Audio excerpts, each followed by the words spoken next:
my viewers put a comment on one of my videos, says Jim Foreman is the kind of guy that never saw a leftover he didn't like. Well, that's true. I don't consider them as leftovers. I consider them as starter kits for another meal. It's just the cowboy way of doing it. Don't waste anything. I guess the cowboys were the world's first hoarders. They'd keep short pieces of baling wire, and my father-in-law, like many other Texans, had a plastic bag full of plastic bags. He had them stored in his well house. I don't know what he planned to do with them, but he had them in there. But anyway, this morning I'm going to use leftovers to make breakfast. It just seems to fit. Well, I suppose you could call them leftovers in one form or another. This is the half a patty here of the hamburger. There's a piece of jalapeno pepper. I'm not going to use all of it.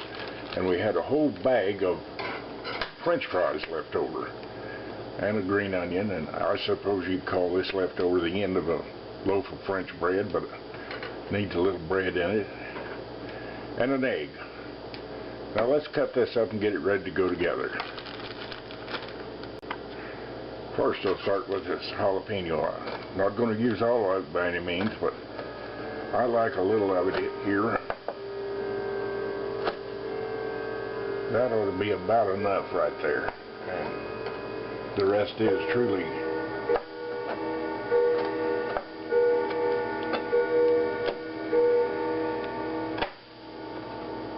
now here it is, 15 to 6. I got up at about 5 this morning. I couldn't go back to sleep, so I got up.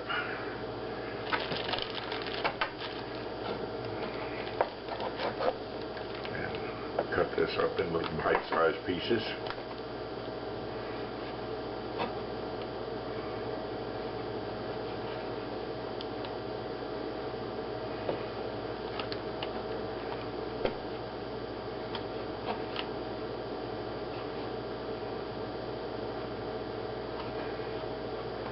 You know, jalapenos, they get a bad rap. Yes, they do have a certain amount of heat, but they also add a lot of flavor to a dish.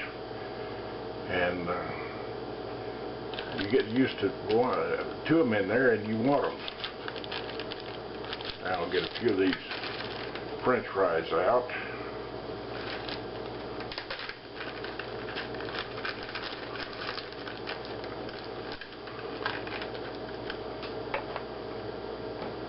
Looks like that ought to be about the right amount. You know the thing about this, there's no hard measuring to be done or anything like that. Just, I use the TLAR method, whatever looks like right.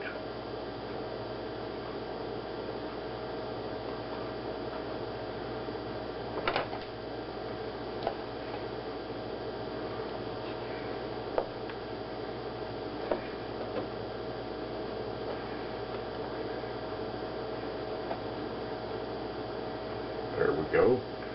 And a green onion.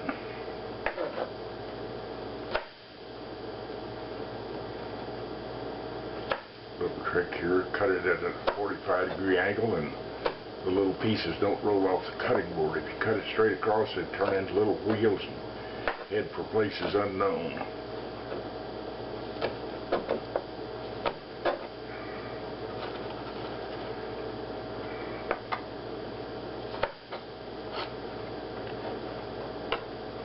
Okay, I'm going to add a little bit of bread to this just to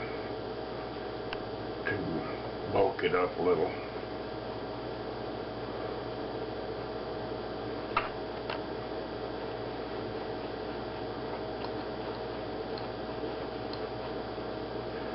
Now the only thing that's left to do is decide whether it's going to be a burrito or a bowl. And this morning I think I'll make it a bowl. Not for any particular reason except it's quick and easy and good and I like them. And that's the main thing.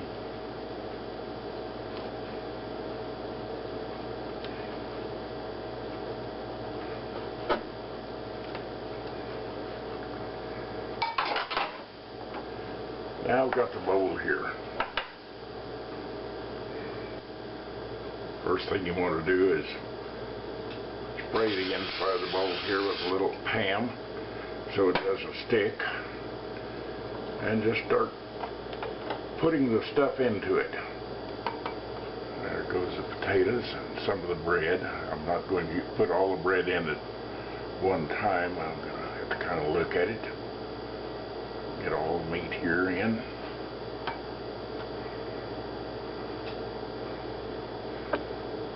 It looks like it could use the rest of the bread.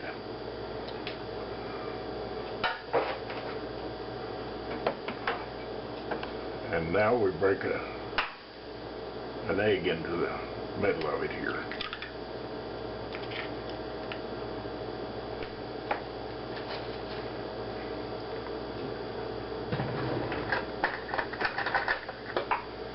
And using a fork, just break the egg up.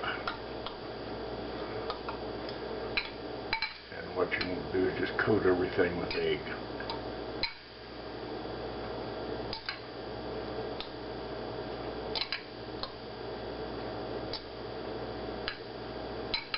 Whoops, nearly forgot the cheese. Gotta have cheese on it.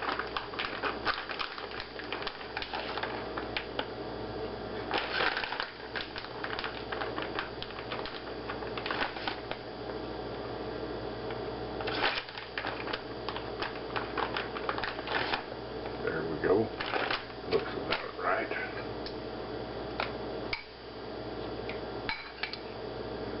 Now if this just winds up too dry, you can always put a second egg in it, which I'm beginning to think is going to be necessary. All it does is just make a bigger breakfast. I'll get out another egg here. Okay, here's the other egg.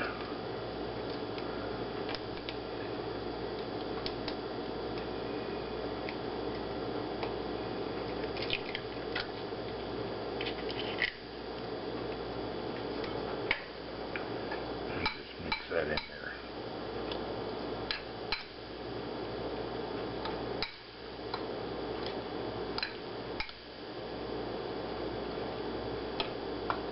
There's got everything wet with egg, so that's all it needs, except for salt and pepper.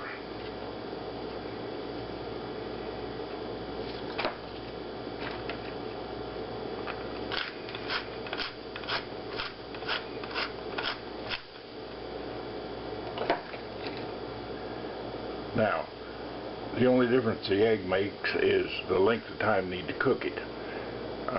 With one egg, you'd want to cook it initially for 30 seconds and then stir it and cook it another 30. With two eggs, we need to go up to 45 seconds. So that's what it'll do. Go in the microwave the first time for 45 seconds. As you can see, 45 seconds is still a little raw in the middle, but it's cooked around the edges. So what you want to do is just break up the edges and pull them into the middle.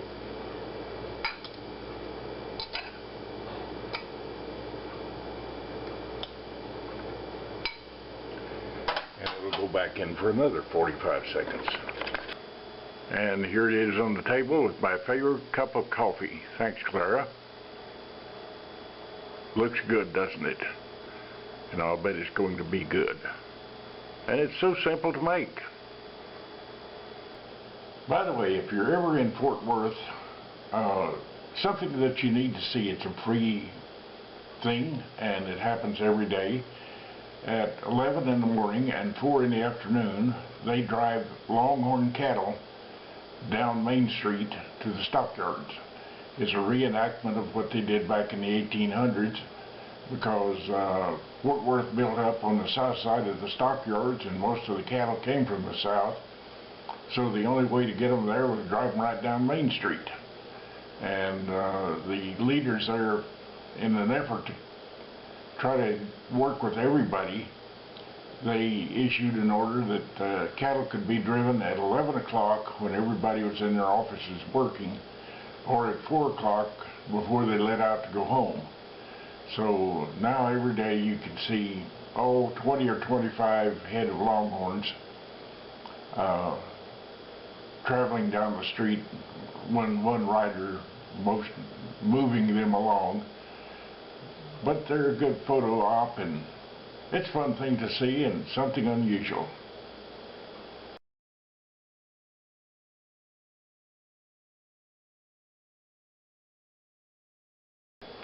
Okay, let's check this puppy out.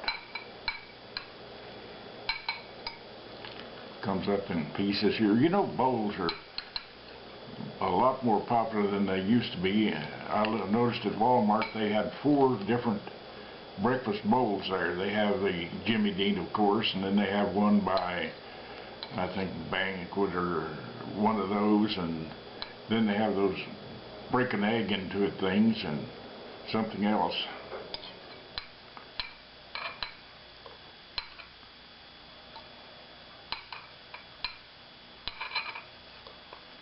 Take a taste of this one.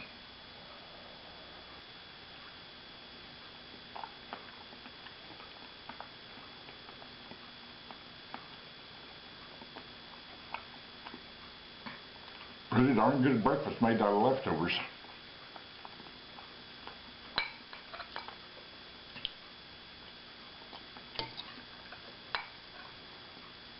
Just a little hint of the jalapenos on the back of my tongue.